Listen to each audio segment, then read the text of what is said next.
चाहेंगे। सबसे पहले हम आपका परिचय जानना चाहेंगे। मेरा नाम है लुत्फा तोपनो। हाँ। और तोपनो पढ़ा का राजा हूँ। कंपाट मुंडा आदिवासियों का प्रवक्ता भी हैं। कंपाट मुंडा देश तो आप ये बताइए, आपने संथाल समाज का उनका जो स्वशासन व्यवस्था है उसको देखा है और आपका भी है, तो आप हमें ये बताइए कि आदिवासी आपको देख रहे हैं और जहाँ पर भी स्वशासन व्यवस्था थोड़ा कमज़ोर हुआ है उनको वो लोग किस तरह से ठीक कर पाएंगे उस चीज़ को। अब ज़रा वो आप उन्हें थोड़ा बता दें तो अच्छा। असल में देखिए, देश आज़ाद होने के बाद विधानमंडल को एक जिम्मेदारी था अनुच्छेद 256 के तहत कार्यपालिका का विस्तारीकरण। वो कार्यपालिका का विस्तारीकरण किया ही नहीं, नतीजे ये हुआ नहीं किया तो आज राज्य का जो प्रशासनिक व्यवस्था है और समाज का जो पारंपरिक प्रशासनिक व्यवस्था है उसके साथ टकराव है। एक छोटी सी बात आपको मैं बताऊं, जमीन किसकी? राज कहेगा मेरी है। राज को हमने बनाया और उसकी जमीन हो गई। बिल्कुल सैद्धांतिक।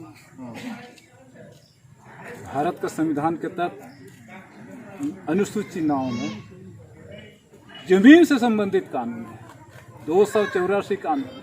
उसमें से विभिन्न क्षेत्र के लिए विभिन्न जातियों के लिए अलग अलग कानून है। इसमें हमारे इस क्षेत्र में CNT एक्ट है और SPT एक्ट है।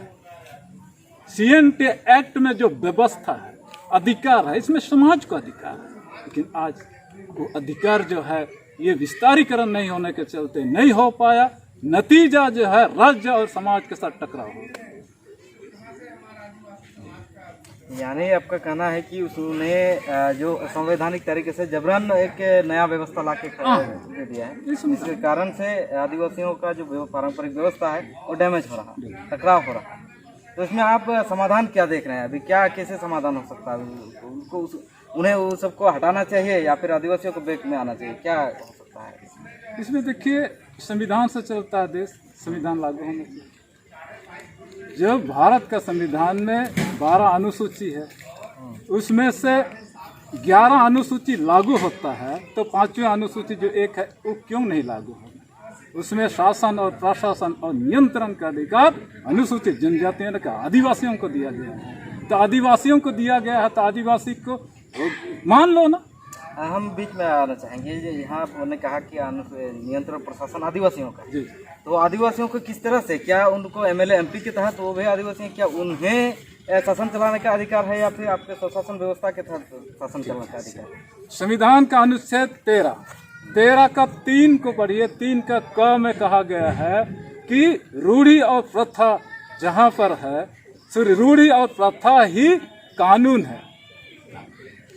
जिनके लिए जो विद्यमान विधि है, विद्यमान विधि से संचालित होते हैं, उनके लिए कानून और संविधान रूढ़ी और प्रथा है। और विद्यमान विधि का माने लिखा है 366, अनुच्छेद 366 का 10 में देख लीजिएगा। संविधान बना उससे पहले जो विधि व्यवस्था था वो है विद्यमान विधि।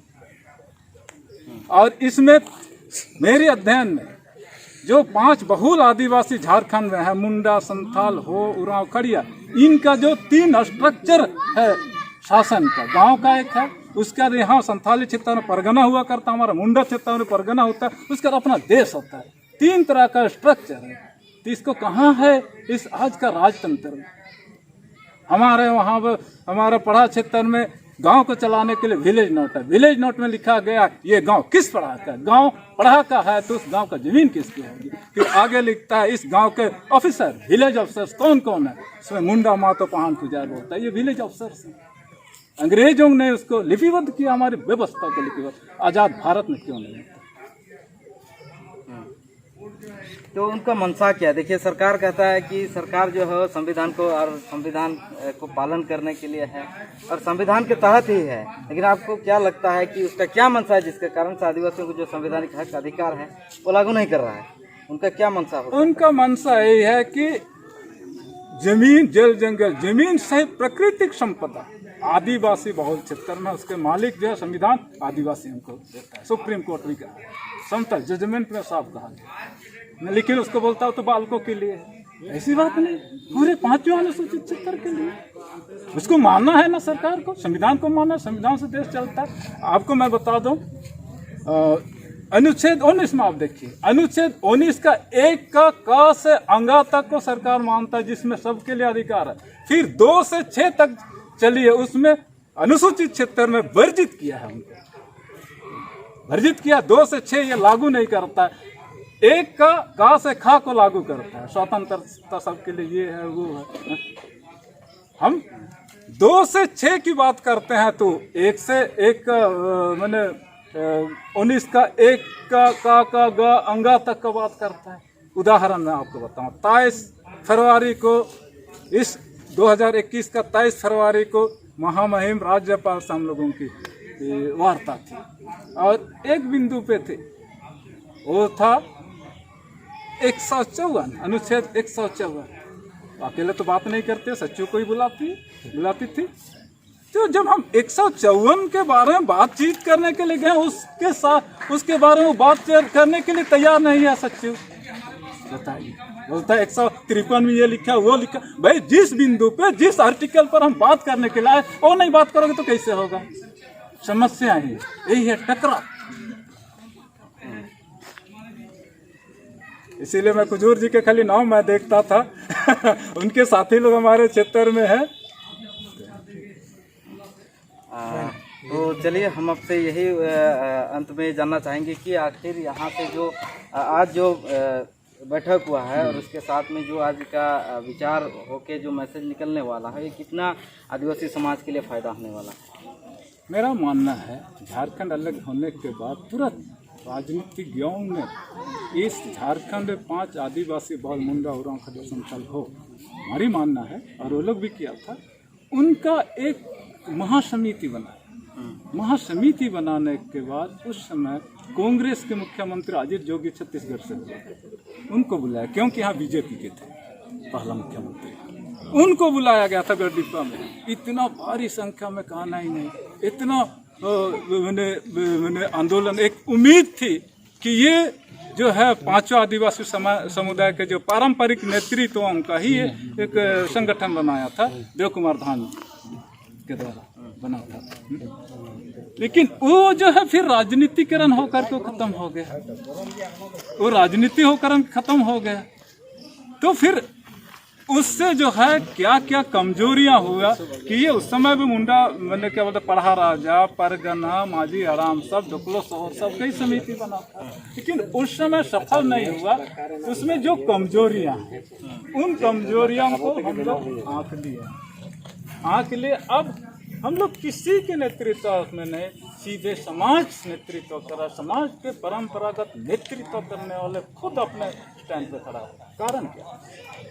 2018 में पूरा झारखंड में राजनीतिज्ञों ने, सभी राजनीतिक पार्टियों, बीजेपी छोड़ करके बाकी जितना पार्टी जगह जगह पर प्रोग्राम किया था, एक बिंदु को लेकर संगठन और समाज के नेतृत्वों के साथ वो था हमारा झारखंड में अशांति है, अशांति, जिसमें हम लोगों को बुलाया गया।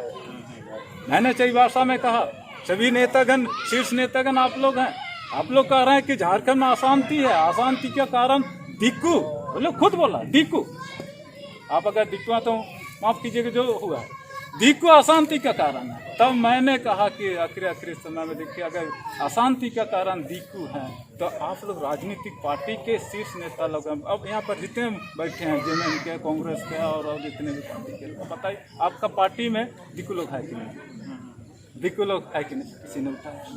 मतलब सब दिक्कू, सब पार्टी में दिक्कू लोग हैं और दिक्कू ही उसका उस पार्टी का नीति निर्धारण करता है। तो मैंने कहा कि पहला आप सहायता कर सकते हैं कि अपना पार्टी से दिक्कू को हटा दीजिए, आधा शांति खत्म हो जाएगा। उसके बाद चुनाव है, रांची सब में बैठक हुई, जमशेदपुर में बैठक हुआ।